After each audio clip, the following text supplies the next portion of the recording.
हमने Nicomachean ethics की पिछली किताबों में ये पढ़ा है कि वर्च्यू एक मीन होता है बिटवीन टू विशियस एक्सट्रीम्स, लेकिन हमें ये नहीं बताया गया कि वर्च्यू एग्जैक्टली क्या होता है।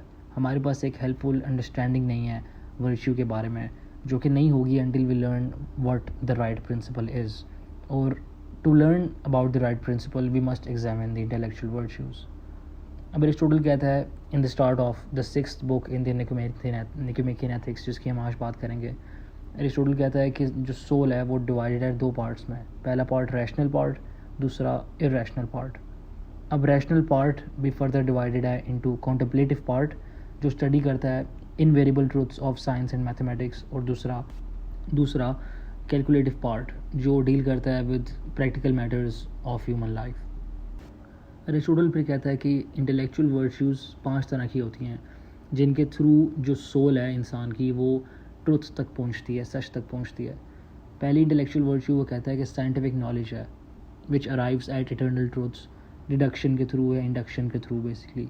दूसरा आर्ट या टेक्निकल स्किल है जो इन्वॉल्व करता है production according to proper reasoning. तीसरा वो कहता है प्रैक्टिकल विजडम है which helps us to pursue the good life generally.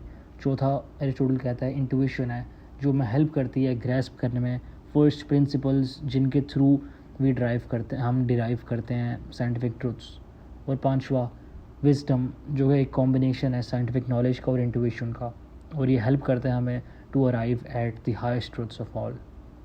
इसके बाद एरिस्टोटल कहता है कि पॉलिटिकल साइंस जो है ना वो एक स्पीशीज़ है प्रूडेंस की, प्रैक्टिकल विजडम की, क्योंकि it involves ensuring the good life for an entire city. Aristotle कहता है कि इंटेलेक्चुअल वर्च्यूज़ हमें बताती हैं कि जस्ट क्या चीज़ है, एडमायरेबल क्या चीज़ है, इंसाफ क्या चीज़ है, वर्च्यूज़ के बारे में बताती हैं।